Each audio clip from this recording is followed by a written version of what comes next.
قلعہ روہتاس۔ رات کے تقریباً 10 بج رہے تھے جب ہماری یونیورسٹی کی بس قلعہ روہتاس کے وسیع اور ریز دروازے کے سامنے آ کر رکی۔ سردیوں کی ہلکی ہوا قلعے کی پرانی دیواروں سے ٹکرا کر ایک عجیب سی سرگوشی پیدا کر رہی تھی۔ ہم سب دوست جو دن بھر کے سفر سے تھکے ہوئے تھے پھر بھی اس تاریخی مقام کو دیکھنے کے لیے بے چین تھے۔ میں وکاس اس کہانی کا لکھاری ہوں اور شاید واحد شخص بھی جو اس رات کی سچائی پوری طرح سے بیان کر سکتا ہوں۔ ہم تقریباً 15 لوگ تھے، ہمارے ساتھ 2 پروفیسرز بھی تھے۔ دن میں ہم نے قلعے کی تاریخ سنی، تصویریں بنائیں، ہنسے کھیلے اور خوب کہے لگائے، مگر جیسے ہی سورج غروب ہوا قلعے کا ماحول یکسر بدل گیا۔ یار یہاں رات کو رکنا ٹھیک نہیں لگ رہا، علی نے آہستہ سے کہا۔ ڈر گئے کیا؟ حارث نے ہنستے ہوئے جواب دیا۔ یہ سب پرانی کہانیاں ہیں، جن بھوت وغیرہ کچھ نہیں ہوتے۔ مگر سچ یہ تھا کہ ہم سب کے دلوں میں ایک انجانا سا خوف بیٹھنے لگا۔ ہم نے قلعے کے اندر ایک کھلے صحن میں کیمپ لگایا، آگ جلائی اور سب اس کے گرد گرد بیٹھ گئے۔ باتوں باتوں میں ہمارے ایک سینئر بلال نے ایک کہانی سنانی شروع کی۔ کہتے ہیں، اس نے دھیمی آواز میں کہا، اس قلعے میں کئی سپاہی دفن ہیں جن کی روحیں آج بھی بھٹکتی ہیں، خاص طور پر وہ جو مر تو گئے لیکن دفنائے نہیں گئے۔ بس کرو یار، زینب نے گھبرا کر کہا۔ سب ہنس پڑے، مگر اس ہنسی میں ایک کھوکھلا پن تھا۔ پھر رات گہری ہوتی چلی گئی۔ رات کے تقریباً 1 بجے جب سب اپنے اپنے کیمپس میں جا چکے تھے، میں جاگ رہا تھا، مجھے نیند نہیں آ رہی تھی کہ اچانک مجھے دور سے قدموں کی آواز سنائی دی۔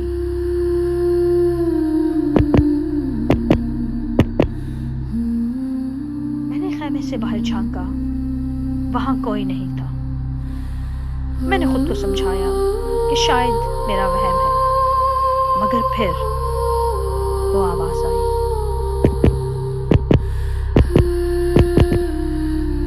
اور اس بار لگتا تھا جیسے کوئی بہت قریب آ گیا ہے۔ میں باہر نکلا۔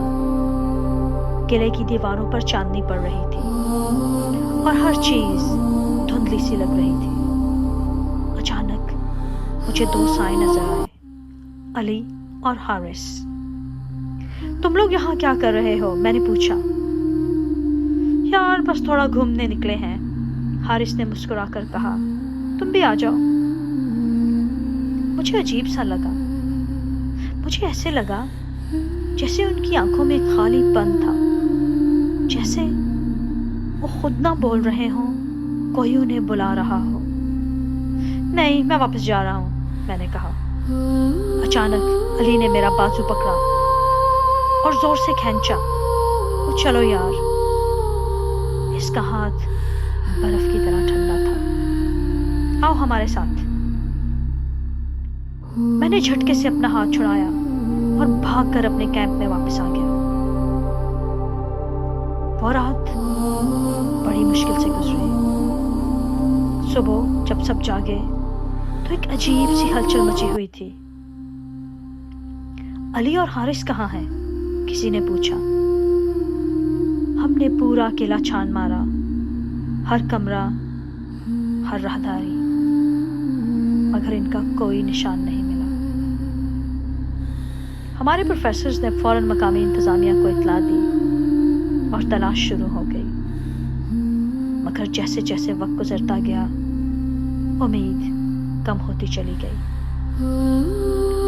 ہمیں یہاں پر آئے 2 دن گزر چکے تھے۔ یہ دوسرے دن دوپہر کا وقت تھا کہ ایک مقامی بوڑھا ہمارے پاس آیا۔ تم لوگوں نے رات کو باہر گھومنے کی غلطی کی ہے، اس نے کہا۔ آپ کا کیا مطلب ہے؟ میں نے پوچھا۔ وہ آہستہ سے بولا، یہ قلعہ صرف دن میں محفوظ ہے، رات کو تو یہاں وہ چلتے ہیں جو کبھی یہاں سے گئے ہی نہیں۔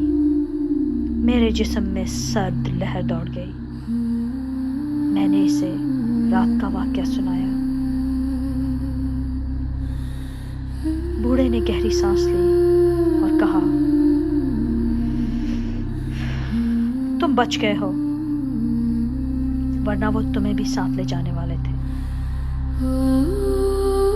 مگر علی اور حارث؟ میں نے کپ کپاتی آواز میں پوچھا۔ وہ بوڑھا خاموش ہو گیا اور بولا، اب وہ واپس نہیں آئیں گے۔ ہم سب پر سکتہ طاری ہو گیا۔ شام تک ہم نے قلعہ چھوڑ دیا اور پولیس کی رپورٹ میں لکھا گیا تھا کہ وہ لاپتہ ہیں۔ مگر میں جانتا تھا کہ وہ لاپتہ نہیں تھے، وہ لے جائے گئے تھے، انہیں کوئی لے کر چلا گیا تھا۔ کئی مہینے گزر گئے، زندگی معمول پر آ گئی، یا کم از کم ہم نے خود کو یہی یقین دلایا۔ مگر پھر ایک رات میں اپنے کمرے میں اکیلا تھا۔ اچانک مجھے وہی آواز سنائی دی اور میرے دل کی دھڑکن بے قابو ہو گئی۔ میں نے آہستہ سے دروازہ کھولا اور باہر علی اور حارث کھڑے تھے۔ ان کے چہرے زرد تھے، آنکھیں خالی۔ ہم واپس آ گئے ہیں، علی نے کہا، اور میرے قدم جیسے زمین میں جم گئے ہوں۔ چلو ہمارے ساتھ، حارث بولا۔ میں نے پیچھے ہٹنا چاہا، مگر میرے پیر حرکت نہیں کر رہے تھے۔ پھر وہ آہستہ آہستہ میری طرف بڑھے اور پھر سب کچھ اندھیرا ہو گیا۔ اگر آپ یہ کہانی پڑھ رہے ہیں یا سن رہے ہیں اور کبھی قلعہ روہتاس جانے کا ارادہ ہو تو یاد رکھیے گا، رات ہونے سے پہلے وہاں سے نکل جانا، کیونکہ کچھ جگہیں صرف دن کے لیے ہوتی ہیں اور کچھ دروازے ایک بار کھل جائیں تو پھر کبھی بند نہیں ہوتے۔